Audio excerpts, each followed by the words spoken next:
Hello, good afternoon, everybody. We have this session, which is all about turning consumers into activists.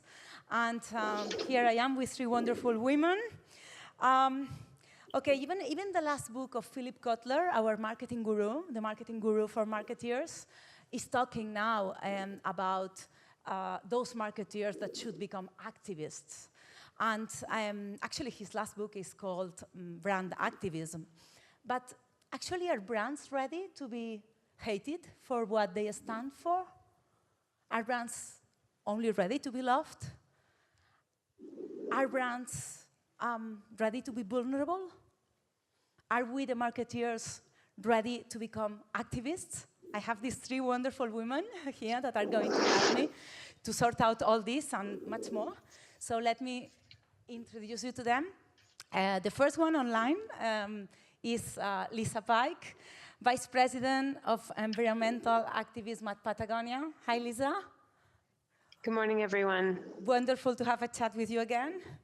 Here, Lisa Hogg, the EMEA Marketing Director of Tom's. Wonderful, my two Lisas. Very nice to see you again, Lisa, as well. Thanks for inviting us.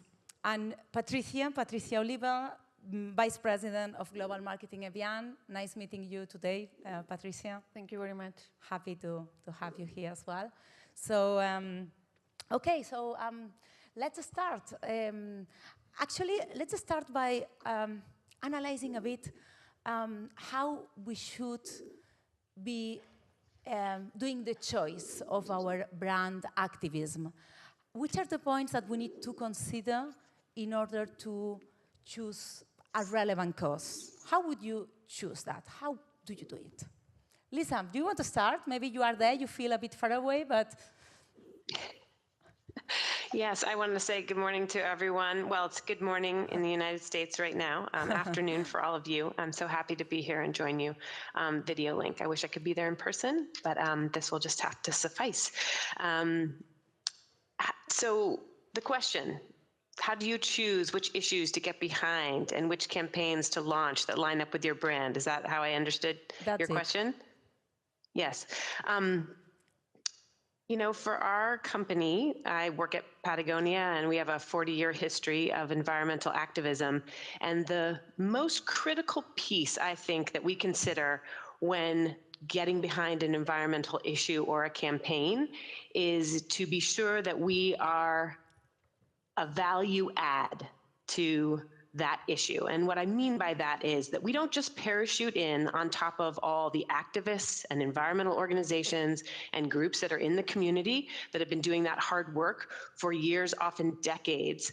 So being very sensitive to what are we bringing to the table that we have that's unique to us as a brand, as a company, that can help elevate this issue and really is a value add to all the hard work that's already been going on with that issue and in that community. So I call that a value add, but it's an acknowledgement and a sensitivity to sometimes brands in their bubble are thinking about, you know, all that they can bring to the table without actually grounding it in the truth of what has already happened in that movement and making sure that what we are bringing is welcomed and actually helps move the meter. So that's always a lasting question in my mind, is what's already existing and what are we bringing that's a value add to the situation. Wonderful. So I don't think it's actually dissimilar for us. In the beginning, as Tom's, we started by making a decision that was directly connected to our product. So shoes for shoes, sight for glasses, water for coffee. But as we expanding now, the way we're choosing is because we are a bridge between the beneficiary and the benefactor, that we've actually got to spend our money in areas where our consumers care about. So starting to look more into local matters and finding out what a better tomorrow looks like for them. Ultimately, there are some decisions we have to take because we have some bigger macro themes, and then we try and boil it down into more actionable impact issue areas. But I think it's really important that we understand what the consumers care about in our most important markets, so that we can then invest their money wisely, because they kind of they do believe in the fact that they're voting with their wallet. So how are we being conscious and not being, as Lisa said, this kind of hero brand helicoptering in and kind of saving the day. It's really not about that at all. So we are starting to transition into new project investments, but it's a call to action. It's to show how cumulative efforts can actually create the systemic change that we want to impact. But I think it comes down to meaningful insights into what is keeping our consumers awake at night and what do they want to impact in. Mm-hmm. So at Evian, we owe everything to nature. We are coming from the French Alps, where the snow and the rain that is or was falling down during the winter, we are going to be able to bottle in 15 years. During these 15 years, what the rocks are doing is amazing. They are taking out all of the pollution from the air, and slowly they put natural minerals, and at the end, the composition of the water is the same as 200 years ago. So our job is to preserve this miracle of water. And the way that we do is based on 3 pillars. The first one is water. We never take more water than the nature provides. We always maintain the same level. Also, we have been working for more than 25 years with all of the local municipalities around the catchment area in order to develop sustainable agriculture practices to preserve the purity of our water. Second one is carbon. We have the commitment to be carbon neutral globally by 2020, that is next year. We are already carbon neutral in all of our operations in North America and also our bottling plant. And last year we launched our last pledge that is to be circular. That means that all of our bottles will be done with 100% recycled material by 2025. One question, but if you are not a bit afraid of it, or if you are not feeling a bit uncomfortable when you see the cost, then it's not worth it, no? Well, I don't think you should look for discomfort for the sake of looking for discomfort, but I think there's a quote that I love, that growth and comfort seldom coexist. So usually if it's a space that you are going to create change, it will feel uncomfortable, for some of us less than others, but I think you have to, if we, as Tom, say we want to represent what consumers care about, if they care about something that is really provocative, we can't suddenly want to censor what they care about. So I think, you know, in areas of impact and about really big causes, you have to step into spaces that feel uncomfortable. But how can we forget about the incremental stuff? And how can we really go for the disruption? No? It's like this minus 10%, minus 5%, minus 20%. I mean, it's like, that's not enough, no? I think that actually, Lisa Pike, if you are still there, I have a very, I think you have a very nice example of Patagonia with their mission. I just saw you change the mission, and I was quite impressed. Maybe you can share a bit of that.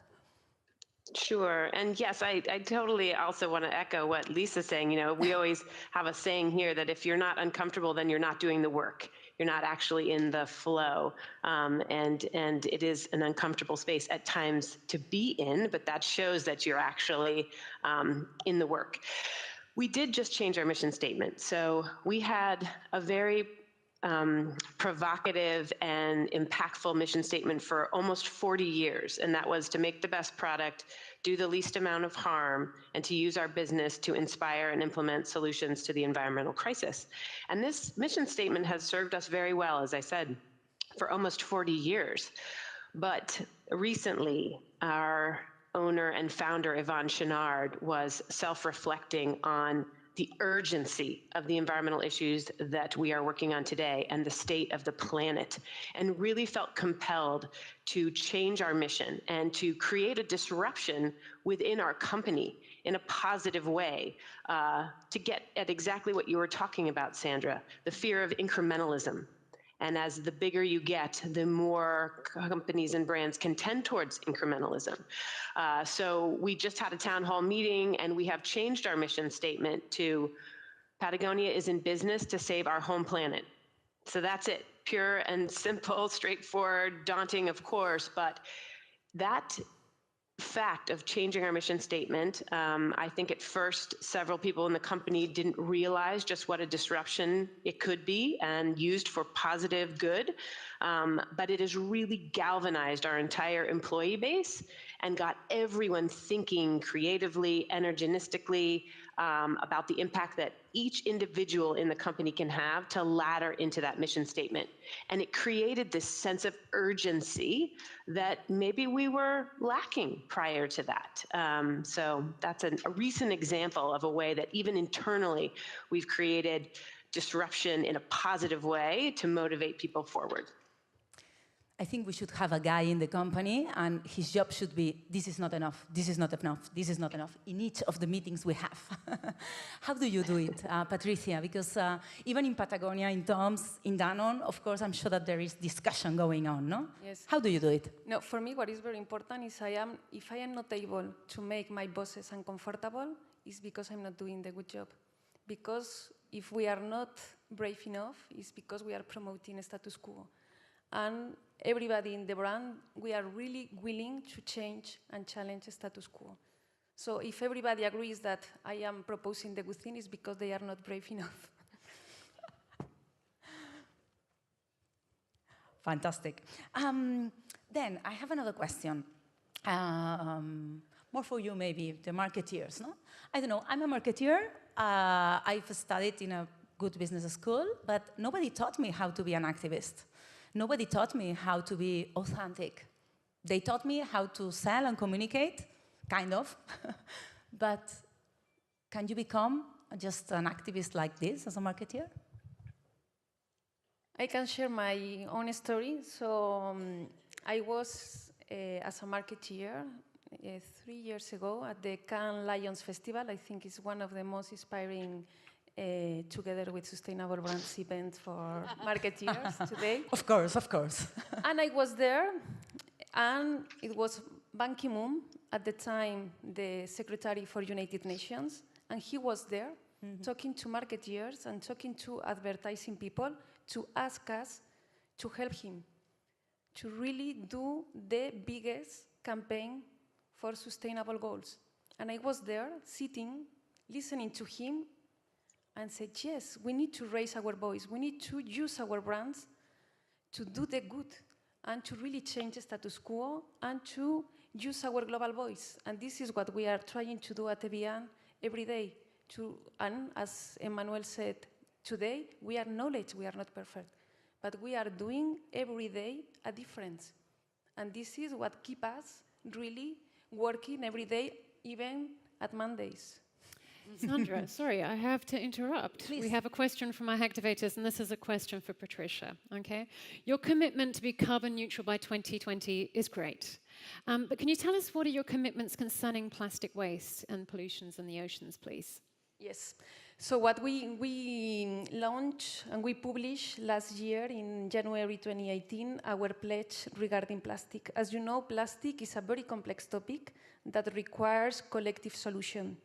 So we work on 3 different pillars. The first one is redesigning our products.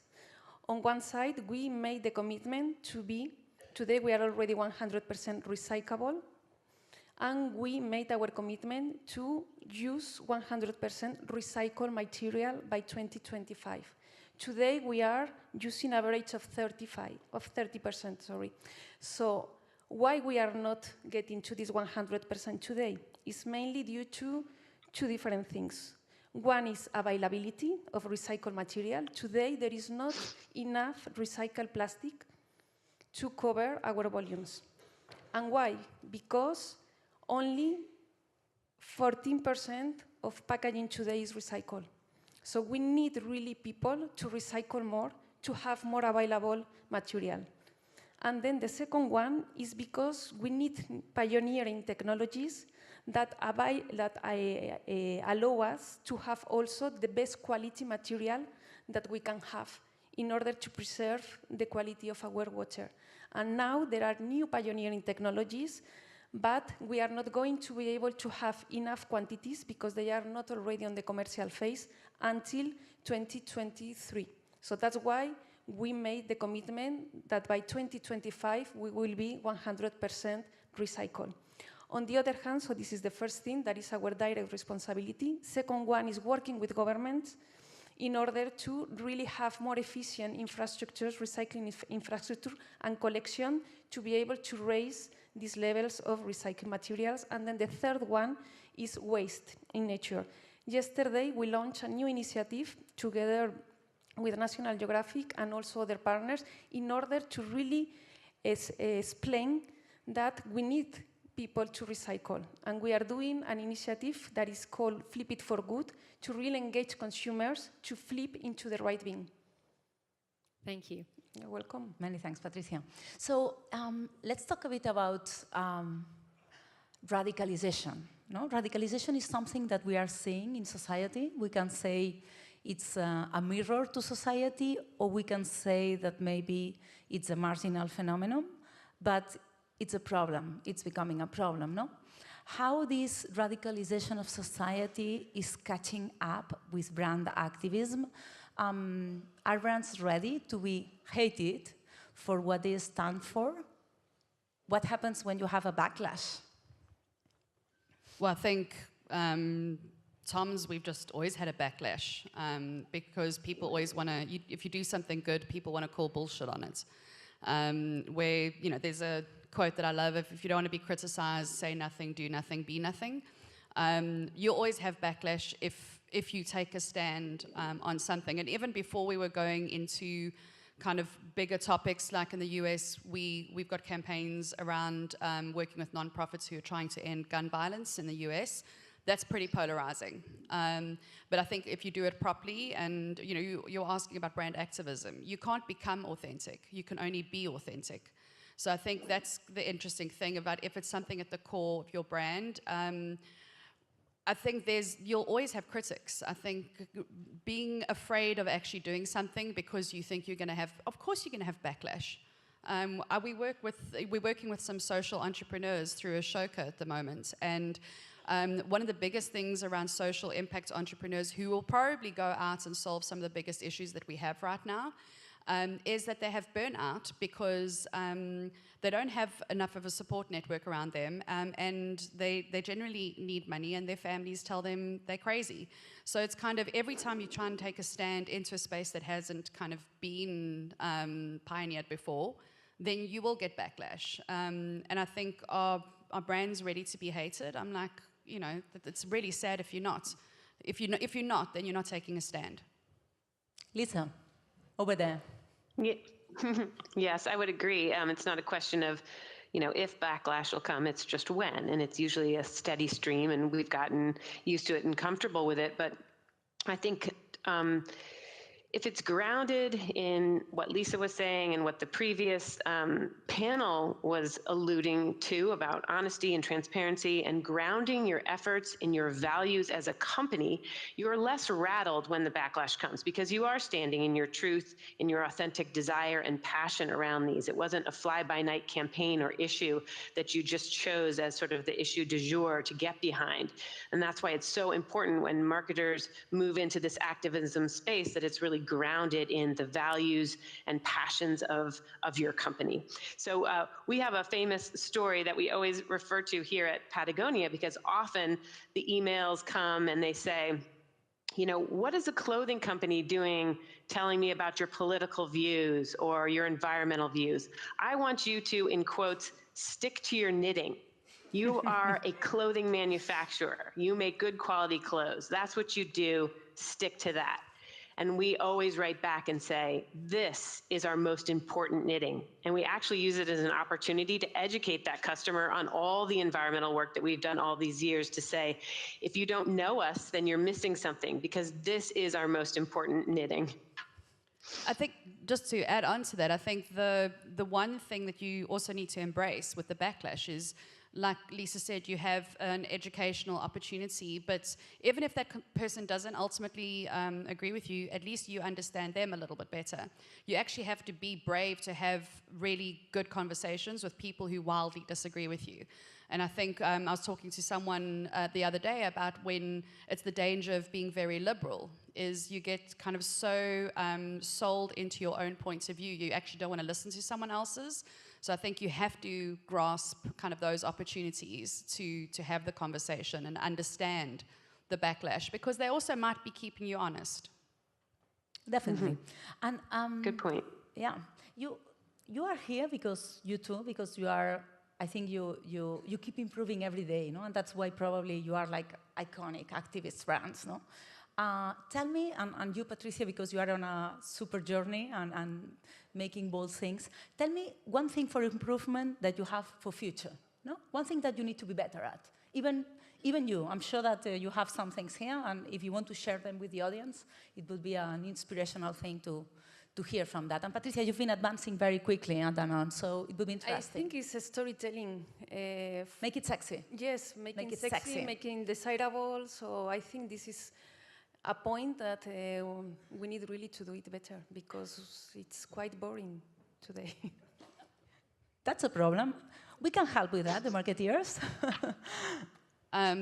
We are nowhere near where we need to be, so we have to improve all the time. I think for us, the biggest hope for the future is broadening our impact, and that's through different areas, but then hopefully becoming a bigger business, because at the end of the day, we are a for-profit business, but the more the more product we sell, the more impact we can make. And I think it's making sure that people understand that there is a direct correlation between kind of how big you get, but then how big your influence gets. Scary thing. Lisa. Yes, I would agree with my panelists. There's always so much more to do. I think the one thing that I would hope for Patagonia is that we continue to be able to articulate exactly what we're saying yes to as much as what we're saying no to. So we often tell stories about all the bad news environmentally and all the bad things that we're trying to stop at the government level, at a local level. And I think it's really important that we continue to articulate to our customers and to ourselves the vision for the future that we're working towards.